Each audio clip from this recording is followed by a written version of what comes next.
Hello, and welcome back to Tyrion Cuthbert, attorney of the Arcane. My name is Baby Dennis, and last time we continued with the investigation, where we found out a little bit more about the fragile state of the Frege family, where the father was essentially very abusive to everyone else in the family. And even though it's unfortunate that he died, maybe he kind of deserved it. I'm not sure. But we learned, we got to see our favorite, Von Sanctus, again, and we also got to meet Leaf, who seems to be the next in line at the moment, and she's got a lot of duties. She's kind of not sold, but married off to a member of the Von Sanctus, or not yet. She's delaying the engagement as long as possible, but everything seems kind of terrible. But yeah, I don't really have much to say. It was just a lot of investigation talking, but I'm gonna continue on with the investigation. We'll go to the gallery and talk to Mr. Haroldson. This is a complete mess. I kind of gave Haroldson the same voice I gave Von Sanctus, but I feel like it fits. As you enter the gallery, you spot Haroldson inspecting the shattered remnants of the display case. If you recall correctly, the display case that he's looking at once held the Sword of Spell Eating. Oh, Mr. Cuthbert, I had a feeling I'd be seeing you again. He's working for the Crown Prince. Can he be trusted? It seems the word has spread about your deal with Aster. Hello again, Mr. Haroldson. Harold. Right. Harold, I'm sure you already know that I'm investigating the murder of William Frege. And the prosecution suspects that someone used the Sword of Spell Eating to break into Lord Frege's room. I was wondering if I could ask you some questions about the theft last night. I'll tell you what I can, but I'm not sure how much I'll be able to help. Alright. Let's present some newer profiles, like Leaf. Nope. Monkey.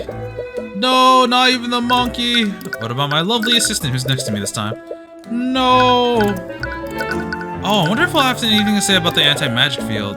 Nope. Yeah, nothing seems to work, so I'll just talk to him. The artifacts. I can't believe a museum owns such a powerful magical item. I would have expected the noble houses to take them for themselves. Well, the nobility of today don't have much use for items such as these. The power of a lord is based on politics rather than magical strength. And a noble wouldn't want to wield the sword of a demon, even if the legends are just stories. A demon? Oh right, the Sword of Spell Eating is said to have been forged from a pact between a demon and a mage. Isn't making a pact with a demon just asking for trouble? They definitely betray you from the first chance they get. Well, legends say that demons often drafted blood contracts for this reason. Wait, you mean like a I thought it said blinding, legally binding contract? The concept is similar, but once you sign a blood contract, both you and the demon are magically compelled to fulfill its terms. It's said that violating its terms will result in instant death for the offender, no matter who it is. So I guess there's some protection. Well, as an attorney, I'm sure you understand that it's possible to exploit and use loopholes in any contract. And according to legend, demons take great pride in their ability to deceive and corrupt people. Ah. The theft. According to the prosecution, the theft took place during the Lord's Ball. Shouldn't there have been plenty of witnesses in the gallery at the time? That's the strangest thing. Supposedly, the gallery room was completely empty when it happened. Wait, what? That can't be right. And honestly, I have no idea how anyone could produce enough magic to shatter the display case anyways. Were the wards protecting the case that powerful? They were powerful, but that's not the issue here. It would be one thing to dispel the ward and remove the glass protecting it, but it's another thing entirely to completely annihilate the abjuration wards and shatter the glass. Doing something like that would require an extremely powerful spell, far more powerful than what would have been needed. Sword of Spell Eating has been updated. On the night of the murder, someone used a real powerful spell to completely shatter the magically protected glass that was containing it. It was later found that in Beatrice Frege's room. That's really weird, though. We didn't find any other traces here other than like the protection magic. I forgot what it was called. So you're saying that the force applied was excessive? Yes, and that's not the worst of it. It's clear that the Sword of Spell Eating wasn't the only item that was stolen. Yeah, it's the one on the left with the intellect. Oh, what if the monkey took it and he just got super smart? What? Another artifact was stolen that night? Do you not see this empty case? Other stolen items. You mentioned another stolen item. Or another item stolen. Yes, it's extremely concerning. After the sword of spell eating was reported missing, I checked the other exhibits. That's when I discovered the armbands of intellect has been stolen as well. And unlike the sword of spell eating, we still haven't found the armbands. You look at the glass case where the armbands used to be.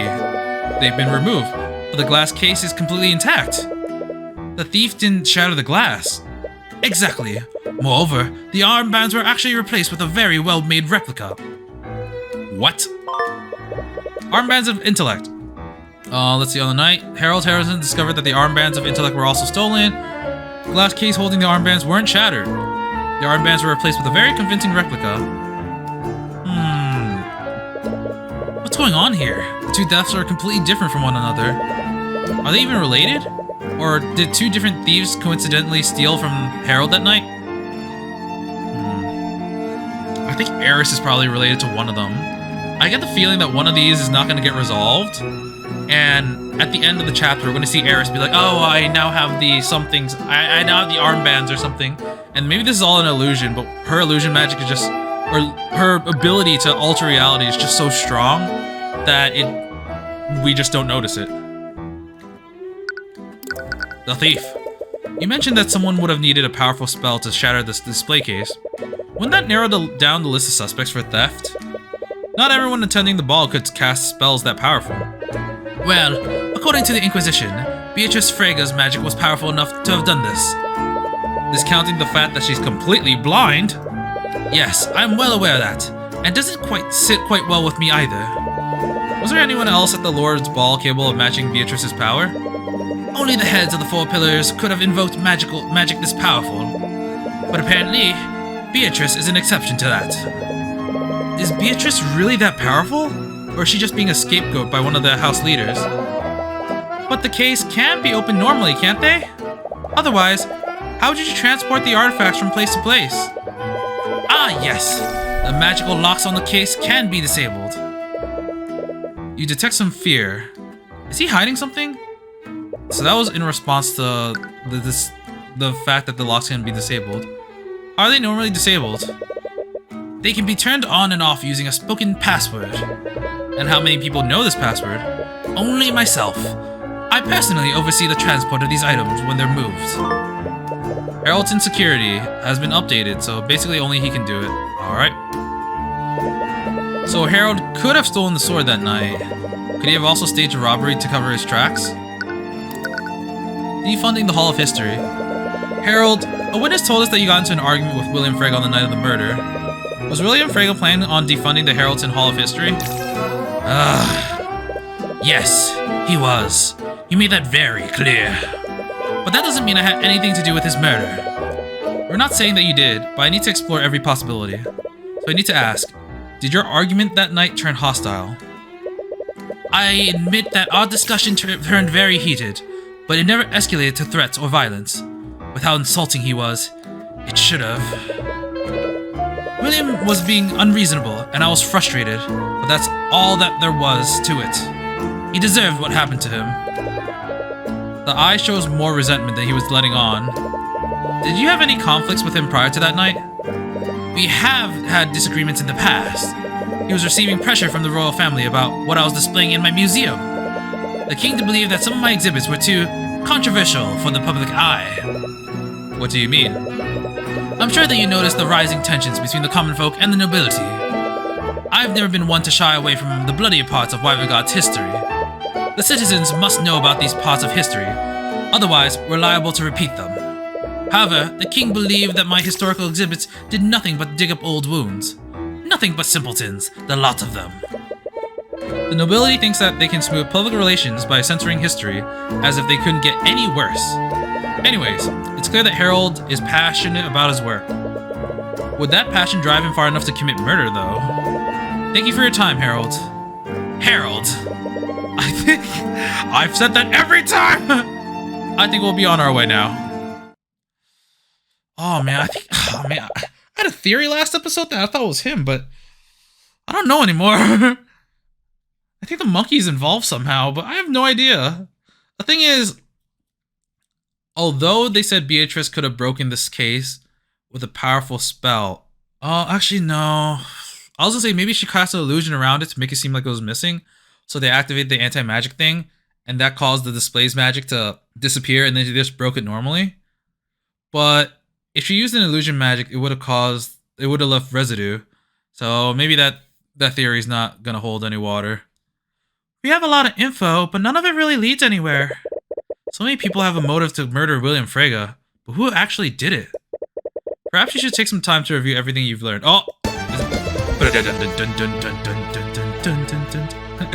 Motives aside, let's go over the events that happened that night. It all started when the Sword of Spell Eating was stolen. What do we know about the thief of the Sword of Spell Eating? We don't have a specific suspect, but we do know something about them. The thief is a powerful mage. It would be one thing to dispel the ward and remove the glass protecting it, but it is another thing entirely to completely annihilate the abjuration wards and shatter the glass. Doing something like that would require an extremely powerful spell, far more powerful than what would have been needed. The thief was a powerful mage. That's the only way they could have shattered the magically enforced glass. But what about Harold? He could have just unlocked it using his password. He could have stolen the sword and sabotaged a robbery, but he couldn't have shattered the glass. Only a powerful mage could have done that. I doubt Harold would lie about that when he could have easily confirmed it with Steelwind. Right, but then what happened next? They brazenly stole the Sword of Spell Eating. This caused Harold to report the theft to the King's Guard. After Lord Haraldson reported the theft, the Inquisition discreetly placed the manor on lockdown. They searched every room in the manor to try to find it, but it was eventually found in Beatrice's bedroom. And that led them to believe that she had stolen it? That's correct. The King's Guard moved to arrest her, but Prince Aster ordered them to step down. Man, I really hope it's not Aster. I really like him. I really like Aster. I hope he's not a criminal. And then there's Leaf's statement. My father was extremely upset about something. I think Beatrice may have offended him during their meeting. The servant said that he wanted to be left alone. He retreated into his study immediately after their meeting. I tried to speak with him when the theft was reported, but he didn't much care about the missing artifact. This happened before they activated the lockdown. It was a little after 1 AM that night. What does this tell us about William Frege? Leaf's account tells us a clear fact about when William Frege died. William died before the body was... Yes, William died before the body was found. What are you saying that's not right? I mean, I think we had this before, but it was after the lockdown was activated. William Frege was murdered after the lockdown was activated. This means that whoever killed him bypassed the lockdown and broke into the magically locked room. They had to have used the sword, right? That's likely, but not necessarily true. An anti-magic field would have also had the same effect. The murderer could have stolen the Spell Eater sword to throw off the investigation. But anti-magic field is a high-level spell. Not many mages would have been able to cast it. I doubt any of the nobles here would let us see their spell compendiums. But because of how powerful anti-magic field is, we can still conclude that the murderer is a powerful mage. This actually narrows down our list of suspects. That's still not concrete evidence, though. We still haven't spoken to all the suspects yet. Right. You never got a chance to speak with Lucio Steelwind. But given his status, you wonder if that would have been even possible. Either way, it's a good start. It's not as if we're defending this case. We're not involved, right? The trial's getting close anyways. You don't doubt Miss Tamura's abilities, but you should share what you've learned with her before the trial begins. It's a little strange that you haven't seen her ever since the investigation began. Oh, and that's when we're gonna see Beatrice and see that she's actually a lying scam. Nah, but she might be meeting with Beatrice at the dungeon. Alright, goodbye, Haraldson. You arrive at the dungeon and search for Miss Tamura. She wasn't at the crime scene, so she must be here to discuss the case with Beatrice. Or at least that's what you thought, but you don't see her anywhere. Oh, Mr. Cuthbert. I forgot the voice I gave her. She wasn't here the entire last episode. Oh, hi.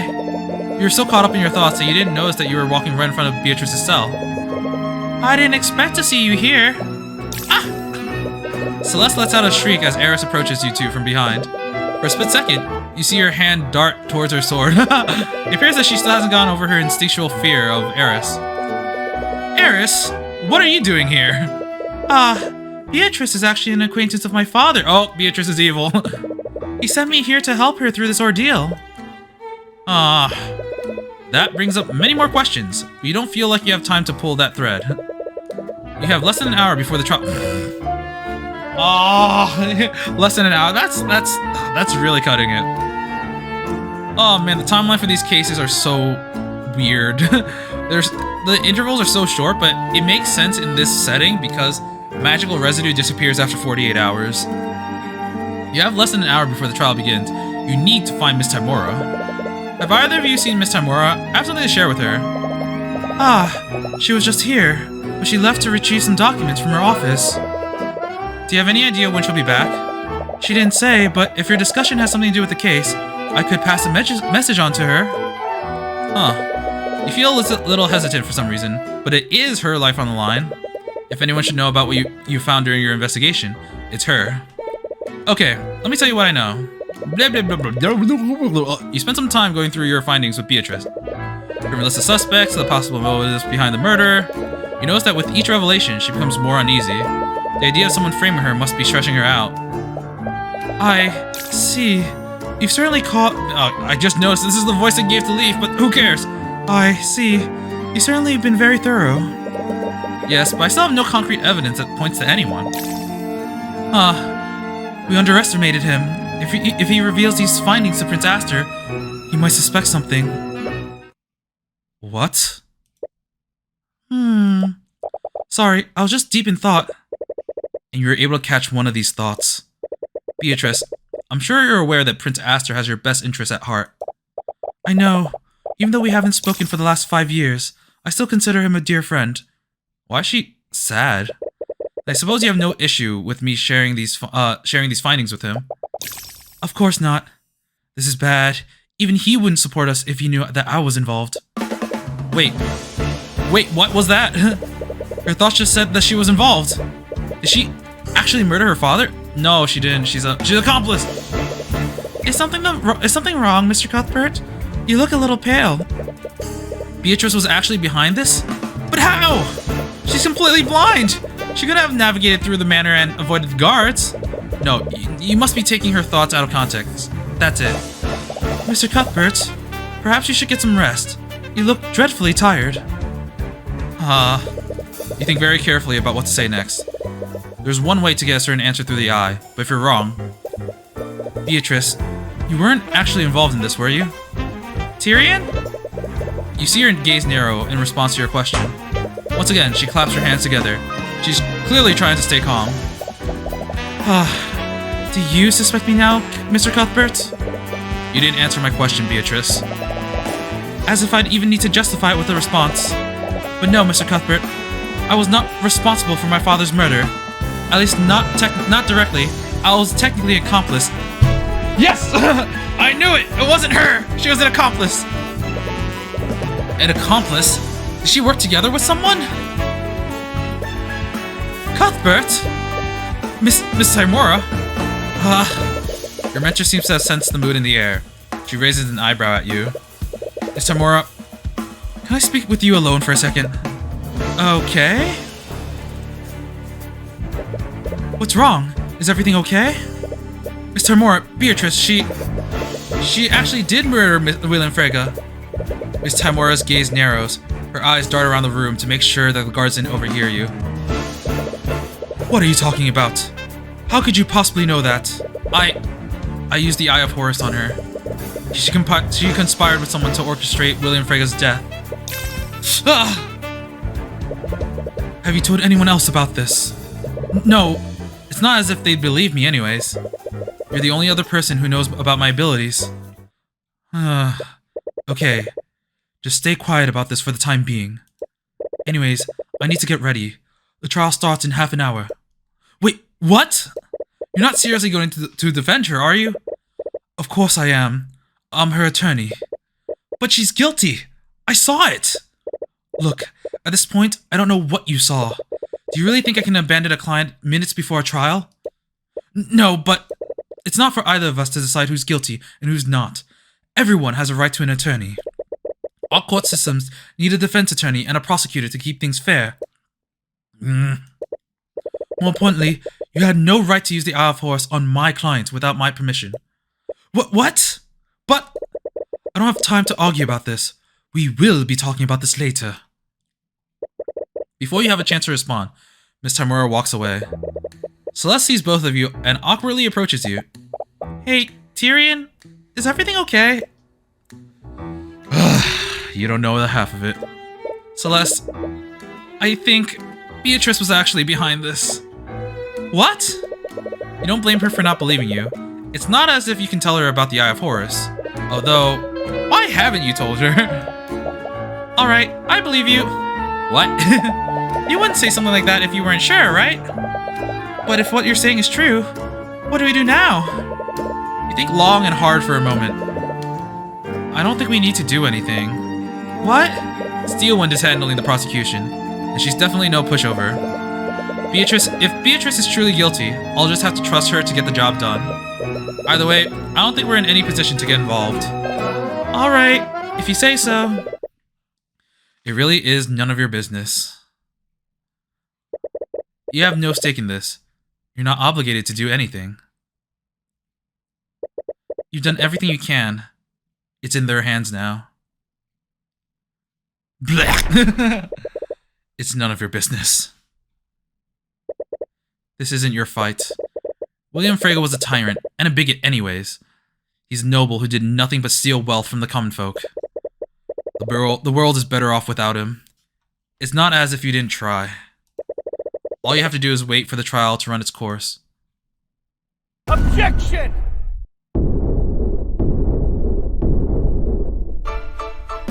Alright, back to the beginning. Your Honor, I'm afraid that you can't pass a verdict just yet. Mr. Cuthbert? Cuthbert? What the hell are you doing? I don't know. What I do know is that there is a massive contradiction in Miriam Frege's testimony. Who were you kidding? As if you were ever the type to stand by and do nothing. You know, that is a pretty nice development. I don't know how the crime played out, but I did feel like I called a lot of it. Like the fact that that I didn't think that Beatrice was the actual murderer, though she was probably an accomplice. Yeah, that was, I feel satisfied. Yeah. What else? I don't know what to think about Haraldson. It's really hard. And like they said, we don't have all the suspects. The thing is, like, most of these cases have gone for 3 to 4 episodes. And when I looked at the gameplay length of this game, it's about 15, 16 hours, I think. And, you know, there's still case 5. Case 5 is always going to be the longest one. So I thought that this case would take like 3 or 4 episodes, but unless it ends today, it's going to go on for like a while. The thing is, like, now that we've hit the trial, it's going to be like much longer, isn't it? Because like, I'm pretty sure I feel like there's going to be a second day of investigation. I can't say anything concrete yet, but that's how I feel. But we'll see. We'll continue with the case. All right. Your Honor, the defense, I mean the prosecution. I would like the right to cross-examine this witness. Bailiff, please arrest Mr. Cuthbert. I am holding him in contempt of court.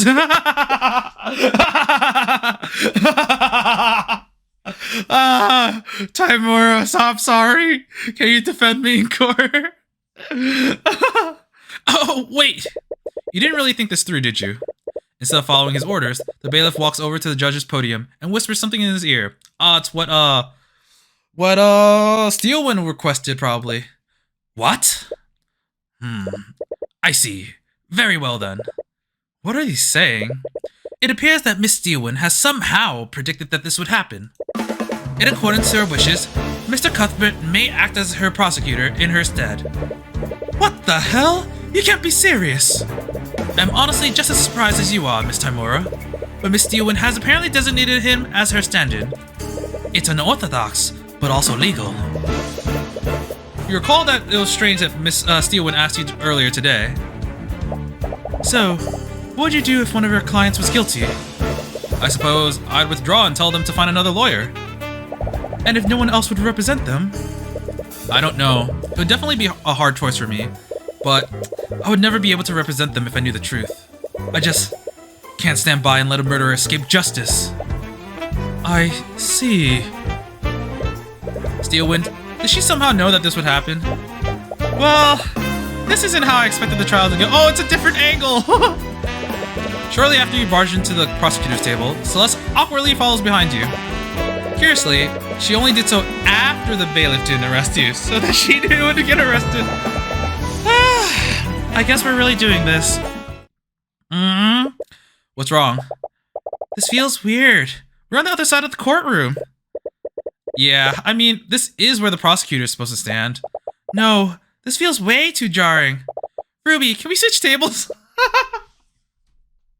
Oh, that's so dumb. What? Please ignore her. No, this is way too weird. Tyrion, get her to switch with us. Scaled Lord Celeste. For the love of... I genuinely do not care.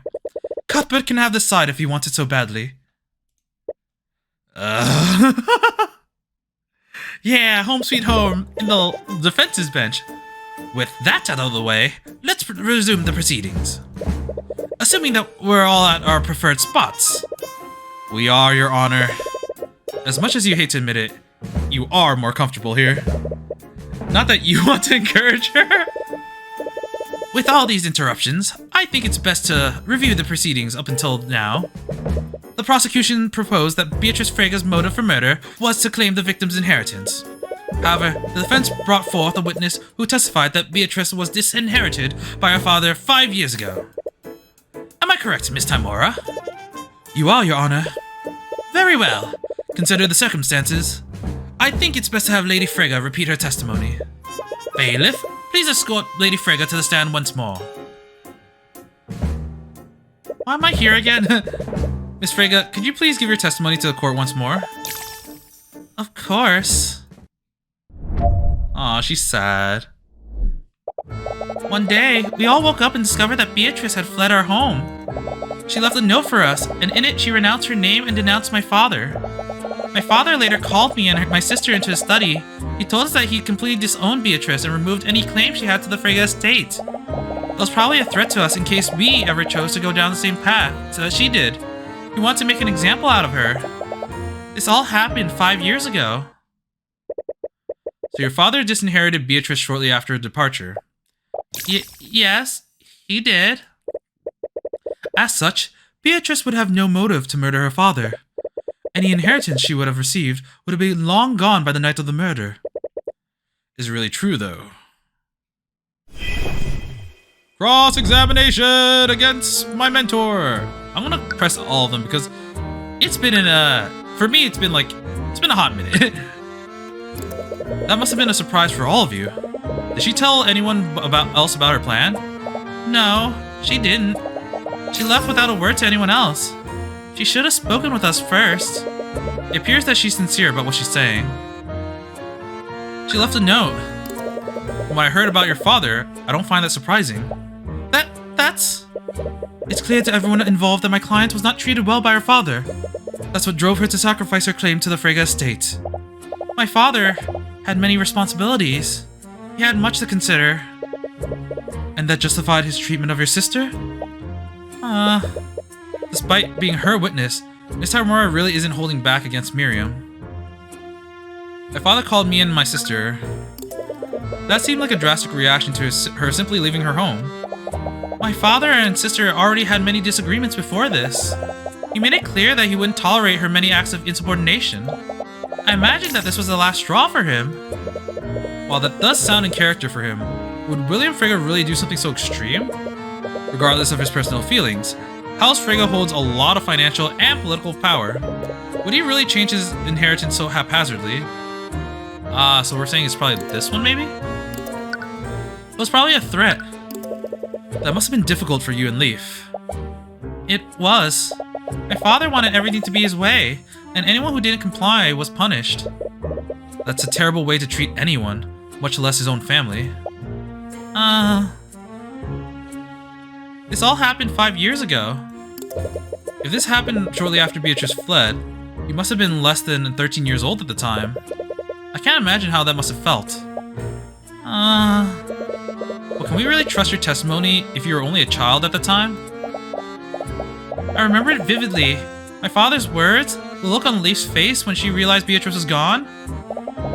I even remember the way the sun was shining through the window that morning. It was all my fault. The sun was shining through the window that morning. I remember that moment with clarity. My father made sure of that. It sounds like a painful memory, and she seems to have falsely blamed herself for what happened. It'd be best not to press her more than necessary. You felt it while you were watching from the gallery. Part of her testimony doesn't match with what you learned from your investigation. It must have been something that Leaf told you. What did Leaf tell us? It was probably about the inheritance. So it's this, William Frega's inheritance. So Beatrice angered William Frega enough for him to declare that he would be disinheriting her that night. That night. Objection! Miss Frega, it's clear that you're regretful of how your elder sister was treated. That guilt must have eaten at you for all these years. Cuthbert, I know you don't have a good history with the witness, but you shouldn't rub salt in her wounds. I was merely pointing out the witness's personal connection to the defendant, Miss Tamura. She clearly regrets not standing up for her sister all those years ago. So perhaps she's trying to make up for that by lying to protect her. Excuse me, I did nothing of the sort. Miss Frega, you testify that your father disinherited Beatrice 5 years ago. However, I have testimony from another witness who spoke with the victim that night of the murder. After Beatrice's meeting with the victim, William Frega, he openly declared that he would be removing her from his will.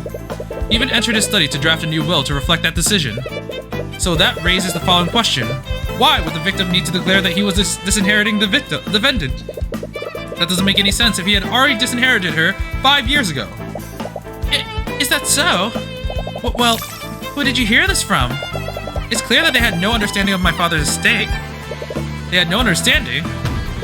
Miriam, this testimony came directly from your sister, Leaf Frega. What? And she should have also been present during the alleged meeting 5 years ago. Well, she must be mistaken then. Objection!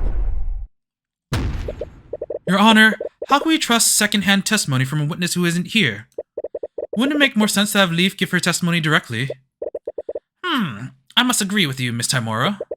Leaf Frega should be allowed to clear up this misunderstanding. She looks way too confident. What is she playing?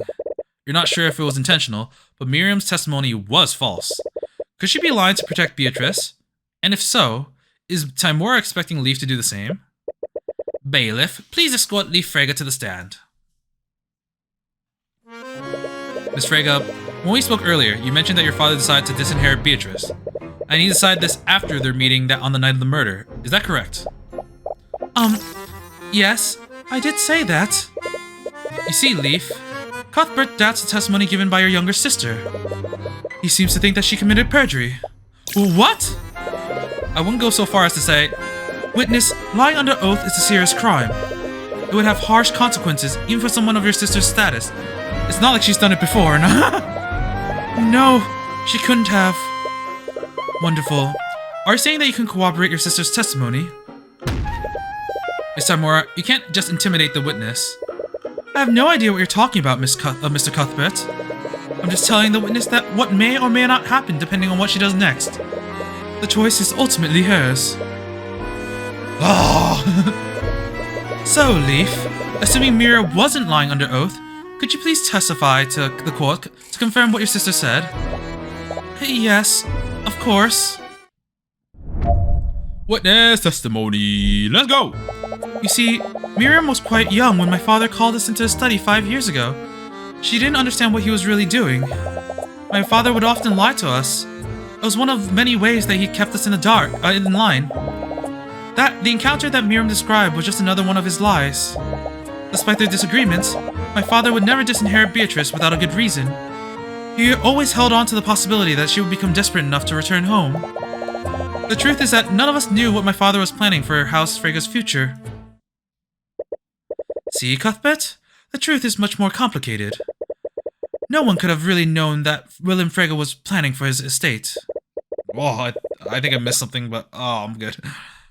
Leaf is definitely trying to cover for Miriam, and Miss Tamura is playing her like a fiddle. Luckily for you, she's not the only person that gave her statement to you. She's not the only person that she gave her statement to. Okay, well, she was quite young. So you're saying that Miriam's testimony was based on a misunderstanding? Yes. My father was never direct with his actions. He always knew what to say to plant seeds of doubt into people's minds. He would often lie to us. I'm aware of how it sounds. He had much to consider outside of his family. The Fregas are one of the pillars of Wyvengard, after all. Keeping the family aligned with our house goals was one of his responsibilities. It's clear that she doesn't agree with what he's saying, but... Is she in denial, or is she trying to keep the family's name clean? The encounter that Miriam described was just another one of his lies. So you really think that your father would lie about something so important? It was of great importance. That's why he had to lie. You want to make Miriam understand the consequences of disobeying him. What kind of father does that? But if he truly wanted to scare Miriam, why wouldn't he disinherit Beatrice? Despite their agreements, he would never disinherited Beatrice. Even after she renounced her name and denounced him? My father was always more pragmatic than vengeful. I imagine that he expected her to fail on her own, and if she'd ever come back, she would be forced to rely on him. If he can make someone like Beatrice feel powerless, he can get the rest of us to fall into line. Looking back, I suppose that's all we ever were to him, assets to be appraised and traded. You hear a bit of resentment in her voice. The truth is, none of us knew what my father was planning. If that were true, why would he tell you that he was disinheriting Beatrice? Perhaps it was a warning. I had my own share of disagreements with him after all. Even now, I have no way of knowing if he was telling me the truth or not. That would depend on what Miss Timora and Beatrice discussed with Lord Frege. And right now, you still have no idea what they even talked about. Did William Frege really lie to them? From what we heard, I honestly wouldn't put it past him. He clearly had little respect for his daughters. But there are other people that he did respect. Right. Was there anyone else he would have told the truth to? I mean, the only other thing I have here that's relevant would probably be this. Because this implies that he had no intention of leaving this, keeping Beatrice in his will. Or because, he already planned to merge House Frege with, Von Sanctus, so I'm going to guess it's that, and it would be I don't know which statement it was. I'll present it on this one. I mean, I hope it's right, but Objection! I love the voice. Miss Frege, did you really have no idea about House Frege's future? No, I didn't. My father made sure of that. As I told you, he kept many secrets and wasn't above lying to manipulate us. But with Beatrice gone, you would have been the one to inherit your father's estate. Would you really be ignorant of your father's plans for House Frege? Unfortunately for you, I don't think you'd be that careless. In fact, I have it on good authority that you knew exactly how William's inheritance would be divided before that night. What? Leaf, according to Lord Von Sanctus, you were arranged into a diplomatic marriage with his son. You expressed resistance to this arrangement, am I correct? I have no reason to comment on that matter. Cuthbert, the witness's personal matters are hardly any of our business. Yes, I must ask that you keep this discussion relevant to the case. Your Honor, Leaf's resistance to this marriage is exactly how I know that her testimony is false. She was extremely adverse to this marriage, and because of that, she made sure to know every detail about how it would affect her and her house. And that includes how House Frege would be inherited by her future husband. So that raises the question, Leaf. If you already knew the intricate details of this marriage, why would your father tell you that he was disinheriting your sister? That statement would only make sense if Beatrice was already in his will beforehand. That would render Miriam's testimony false and constitute a motive for the defendant. Whoosh! Oh, I thought it was going to be a judge. You presented a decent argument, Cuthbert, but your claims rely on one assumption. And what assumption would that be, Miss Timora? Even if he was lying, the victim declared that he was revoking Beatrice's inheritance. So she must have already been named in that will previously. Otherwise, there would have been no need for him to say that. It wouldn't make any sense otherwise. And that's where your assumption is. You're assuming that William Frege was acting logically. What are you talking about? It's clear that William Frege was extremely controlling of his daughters. But by your own admission, Leaf Frege was resistant to the marriage arranged by her father. In addition to that, a few months ago, Miriam Frege found herself wrapped in controversy regarding the Nightgrave trial. And finally, to make matters worse, Beatrice Frege, the prodigal child, finally returned and made a public appearance during the Lord's Ball. What are you trying to insinuate? In his eyes, William Frege's ability to keep his daughters in line was clearly weakening. He must have gotten desperate and made a grand declaration in a feeble attempt to scare you, Leaf. Even if that declaration was clearly inconsistent. But he wouldn't... Your ability to remember must be muddled by the shock of your father's death. That's why we'll only take Miriam's testimony into account, because she... Oh man, that's so scummy. I guess now it's finally being used by the defendant. His statement couldn't have possibly been true. If by some chance that it were true, that would make you guilty of perjury. Or perhaps it was Miriam that was lying in her testimony. If her father's statement were true, the court might be inclined to investigate her for lying on the stand. Miss Tamura, are you threatening her? As I said before, I am merely stating the facts by threatening her. The witness is free to act as she sees fit. I'm just asking her to consider the potential consequences of what she might say next. What do I do? Damn it, she's pressuring Leaf to side with her. She's clearly conflicted though. Isn't there anything you can do? You feel a sense of clarity when you look at her. The Eye of Horus is reacting to her stress. You wonder. Empowered Eye, go. Oh, what? I'm sorry. I need time to think. Please don't stare at me like that, Mr. Cuthbert. Wait a minute. No, wait. It's too late. Naught can remain concealed. Naught can remain concealed. Empowered Eye. You did it. You activated the Empowered Eye. There has to be something in her mind that you can use. The state of her father's inheritance is the backbone of her case.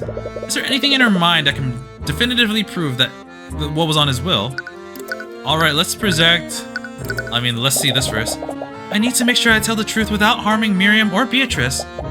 Beatrice couldn't have possibly done this. I'm sure that Miriam also has her reasons. They couldn't have relied on me back then, but they can now. You didn't get any leads from that. Maybe you should try something else. The sword. How did both swords find their way into Beatrice's room? Oh wow, she actually commented on that. Could Tracker have... No, Miss McCoy's sword is one thing, but he couldn't have possibly broken into the Heraldton Gallery. Although, he was extremely fixated on that. What? How does she know how Celeste's sword was taken? As much as you want to follow that lead, it would all be for nothing if you can't turn the trial in your favor. You should try something else. Oh, wait, familiar. So maybe that wolf is someone's familiar and someone used it to control them. And maybe, I think this is probably... Oh!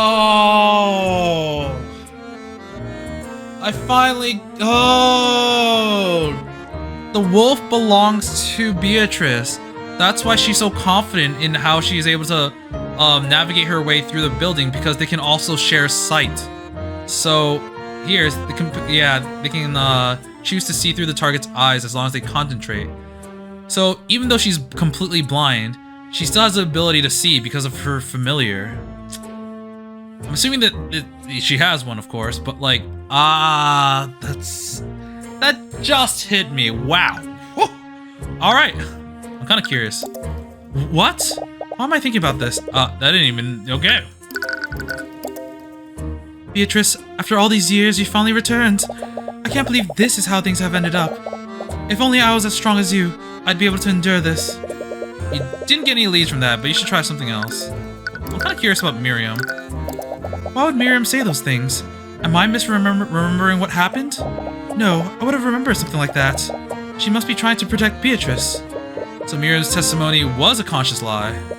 Beatrice's inheritance wasn't revoked until the night of the murder. Ah! What about Ladati?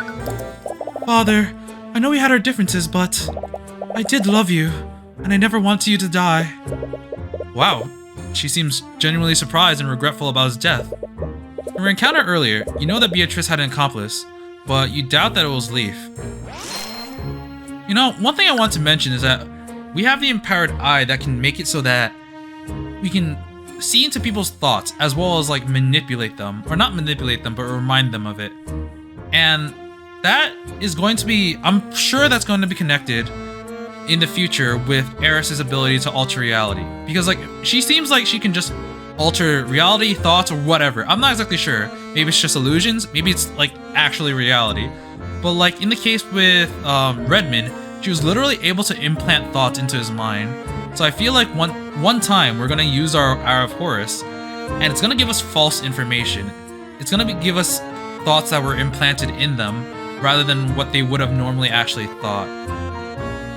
And that's actually kind of cool. I'm anticipating that. The juicy details will come soon, I'm sure. As much as I hate to admit it, this trial is a perfect opportunity to back out of an arranged marriage. While Sanctus's holdings are weakening by the day, I doubt he'll be able to put up much resistance. And once Beatrice inherits the estate, we might be able to rebuild our family. She's assuming that Beatrice will inherit House Freyga. That confidence must mean that she's certain of what was in William's will. How do you prove that? Oh, that's nice. I'm kind of curious. So, like, we got Alaric's the Wyvern Guard's profile on our profiles, but we didn't get Aster. That's kind of weird. Oh, what the? I presented myself. This man, I thought that Aster hired him to protect Beatrice. Or is he betraying us? Or is Beatrice actually... No, she can't be. I refuse to believe that she'd do something like this. You didn't get any leads from that, but you should try something else. That's really cool, actually. I like that. Oh, Ruby Timora, okay. Ruby Timora. I've heard stories about her. I never expected Beatrice to hire someone like her. I wonder if she'll be at the will reading tomorrow. A will reading? She must be talking about William Freyga's will. Oh, there we go. I believe you have had enough time for deliberation, Mr. Cuthbert. Are you able to prove the defendant's motives or not? I'm not, Your Honor. At least, not yet. It's clear that we won't get anywhere until we can confirm the state of William Freyga's will. And we can easily confirm that tomorrow morning, when William Freyga's will is being read to his family. How did you... Ah, you sneaky son of... I see. Once his will is read, it'll be public record. I suppose I have no choice but to suspend this trial until such time that William Freyga's will is read. Objection! This is ludicrous. The case against my client is completely outrageous. We spent the entire court proceeding arguing if her motive even exists. The prosecution has very little evidence that physically implicates my client. Miss Timora, you clearly don't believe that the defendant had anything to do with the murder. Of course I don't. She's completely innocent. Well, if her client didn't murder the victim, then who did? Huh! You sneaky little... Your Honor, with no other suspects, are you in a position to pass the verdict? Oh my god! I know it's not the defense's job to, provide, find someone guilty. But, I pointed this out, but that's exactly what he did in the first case. But they refuted that because this was a special case. It's a magic case. They can't pass a verdict unless they're 100% sure. Or, corruption. And it's really nice to see Tyrion using the reverse Uno card on Miss Timora because he's learned from his experiences. That's so nice. No, I am not. Ugh. Mr. Cuthbert is correct. The court does not have enough information to pass a verdict. Until the Inquisition has time to investigate these new developments, I will be suspending today's trial. We will resume the trial tomorrow afternoon. Court is adjourned. All right. That was really cool. Oh man, this is gonna be an awkward, yeah. Well, that happened. Sorry, I kind of acted without thinking. But out of everything that happened today, I can't believe that Steelwind somehow knew that you would do that. Right. That is strange. Did she seriously predict that what I'd do off of that one conversation? Considering how things turned out, you suppose that she was right on the mark. But that was still a big leap of faith.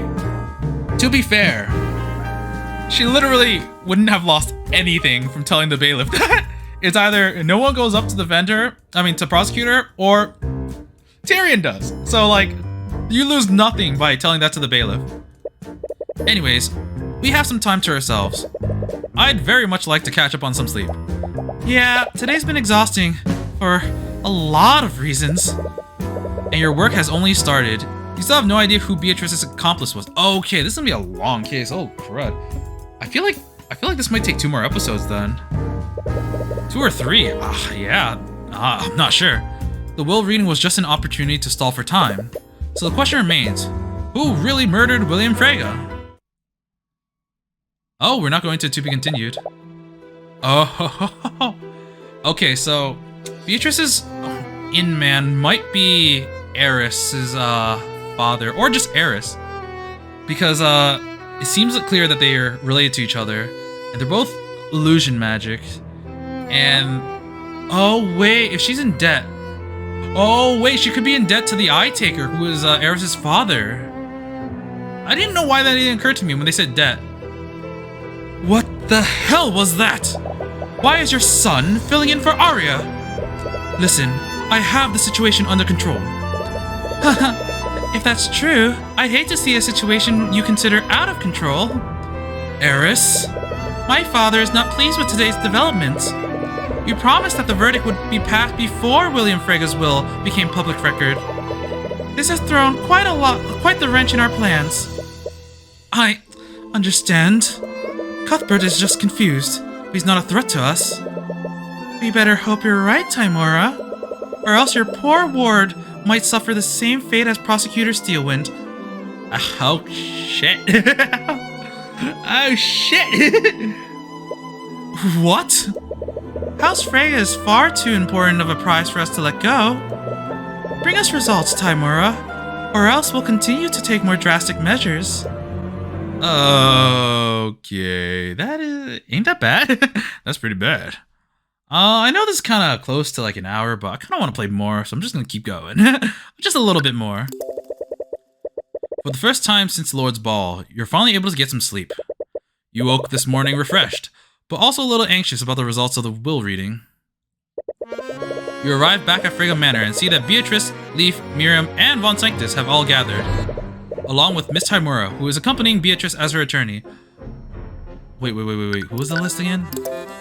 Okay, Eris is not here, but she wasn't here last time when she did the King Crimson stuff. So I don't know, maybe she's gonna change the will. You're not really sure what to say to her after everything you've done. The air still feels too awkward to approach her and talk about it. Thank you for all coming here today. As William Frege's close associate, I must express my deepest condolences for your loss. I think I speak for all of Wyvern when I say, enough! Just get on with it! Very well. To get straight to the point, Lord Frege's will was magically sealed when it was given to me. He asked me, his executor, to not submit it to the court for probate until after his death.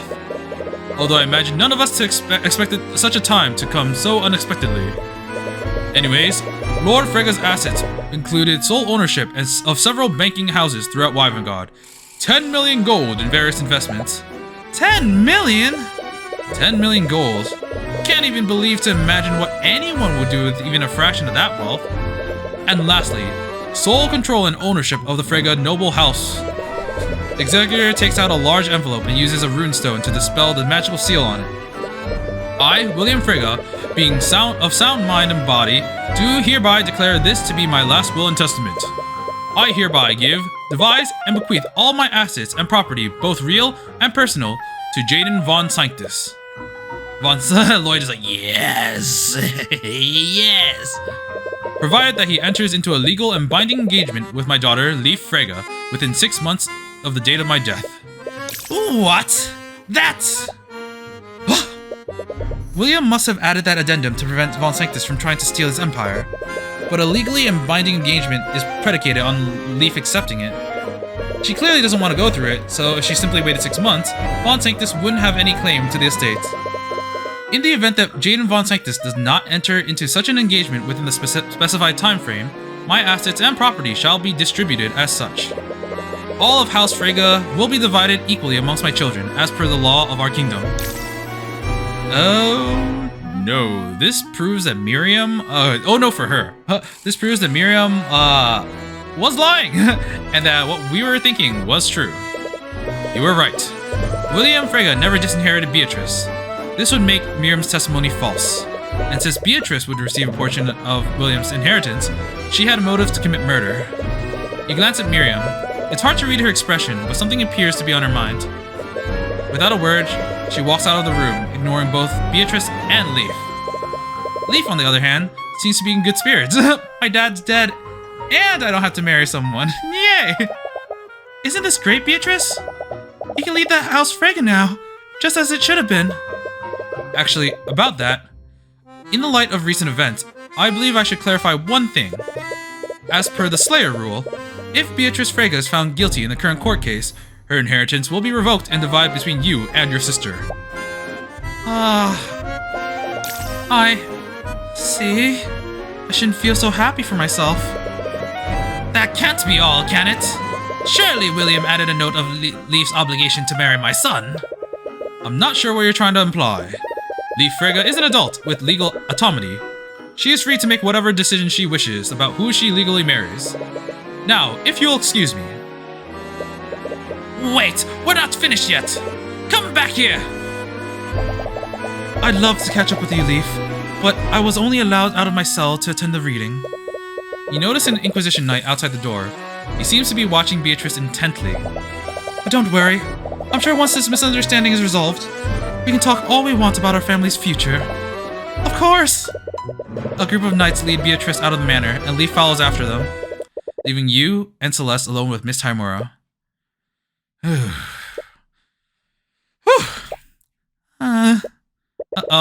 About what I did. Look, I'm not angry, Cuthbert.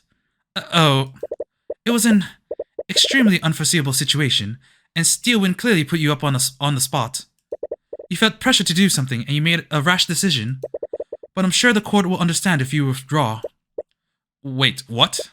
Cuthbert, you're not a prosecutor. You know that, right? Didn't you become an attorney to defend persecuted mages? But Beatrice is guilty. I saw it. I'm not going to argue about this again. You are going to withdraw. This is not up for discussion. You've always regarded and respected Miss Timora, and you suppose that's always made you deeply scared of disappointing her. Perhaps she's right. She knows more about what's going on than you do, and she's still your mentor. Nah, you want to believe that. You really do. But deep down, you know that this is wrong. Miss Timora may believe in Beatrice's innocence, but you can't just abandon this case and let her escape justice. Your hands are trembling. Why are you so scared right now? You know what you have to say, but the words won't leave your mouth. Celeste, help! From behind you, you feel Celeste holding your trembling hand. It's warm and comforting. That same sensation you felt back then. Somehow, you can feel it through her hand, as if she's silently telling you that you know what you have to do. Your anxiety fades, and you take a deep breath. I'm not gonna do that, Miss Timora. What? You said it yourself. Our court system needs a defense attorney and a prosecutor of equal power to keep things fair. That's not what I'm not gonna withdraw. If you believe in Beatrice's innocence, and if you truly believe that you're on the right side, then prove it by beating me. Fine. Do what you want, but you're only gonna make things harder for everyone. Oh man, that was so tense. Oh man, Tyrion! As soon as Miss Timora steps out of the room, your body drops to the floor. Oh, I thought she was slamming the door. Whatever bravery you felt before got replaced with an extreme amount of fatigue. Scaled Lord. That's the first time I've ever spoken to her like that. But you still did it. You stood your ground. Figuratively, I mean. Right now you're kind of just sitting on the floor. Yeah, I need to take a moment. Can we go back to the ballroom? Return to the ballroom and take a moment to recover. You spot Commander White at the edge of the room, but you don't pay him much notice. You're my investigator now! It takes you a while before you feel ready to stand. You okay? Yeah, I just needed a moment. Anyways, the will reading brought us a few more hours to investigate the murder. We should try to take advantage of the new information we just learned. So, where should we start first? Right, you're the prosecutor now, so that would technically make you his boss for the time being. This is weird, right? Yep. Awkwardness aside, I never really led a task force before. What would Steelwind normally do in this situation? Well, she'd normally have us investigate areas of interest. Right, the context of the investigation tends to change after each round of court proceedings. Well, we're lacking a lot of physical evidence. Could you and the Inquisition search the gallery and Beatrice's room? Perhaps you can find evidence of how the Sword of Spell Eating was stolen. Whatever you say, boss. That covers the Inquisition, but what are we gonna do? It's clear that Lord Frega's inheritance plays a large role in this case. Even if it's not valid, we should take a look at the modified will that he was drafting. It might lead to some insight of what he was really planning to do with his inheritance. Woo! Woo-wee! Alright. Well, you know, I'm slowly, like, forming the pieces in this case, and I'm feeling kind of happy. I'm definitely missing, like, a good, like, 60% of it. But, like, I mean, we spent, like, the entire courtroom procedure just talking about her motive, and not about the actual process of how, like, not the how done it, only the why done it. And, yeah, we got a lot more ahead of us, so, yeah, this is the 3rd episode of this case. But I feel like we've got like a lot more now that we have another day of investigation and another day of court proceedings. But I have no idea whether or not there's going to be a 3rd day. We haven't reached a 3rd day yet in any of our cases. But I know in Ace Attorney, having a 3rd day of court proceedings is very rare, but it is a thing. There are precedents. So that will be something to consider. Huh. I wonder if they were going to get any new witnesses, because a lot of times in the 2nd day we end up getting like a few new witnesses, like in the first day, in the first case we got the butler dude and like the aristocrat dude. I think his name was Pierce. The 2nd case we have Miriam as the witness that appeared after the 2nd day proceedings. And in the 3rd case, you know what? We didn't actually get more people in the 3rd case, I think. I forgot. Were the 2, like, rats part of the... No, I don't think they were. No. I was talking about the 2 friends that, Miss Justin had. But, no, they were the day before. But, yeah, we didn't get any new witnesses or profiles afterwards, so... I guess that's an exception. Maybe we'll find some more people now. I'm not sure. But, so far, like, it clicked in my mind that Beatrice probably used the wolf as her familiar to essentially help her in life, like, because she's blind. They said that, I think Leaf said that, you know, her being blind didn't actually hinder her too much. She wasn't too upset about it, and that's because she had a solution for it. She was very dignified this entire time when we were, you know, during the party, and she didn't need any help in terms of navigating, so that must be the reason why. That's the only thing I can think of. But I'm not sure about anything else at the moment, but we'll find the answers to all that next time. And until then, I will be seeing you. See ya!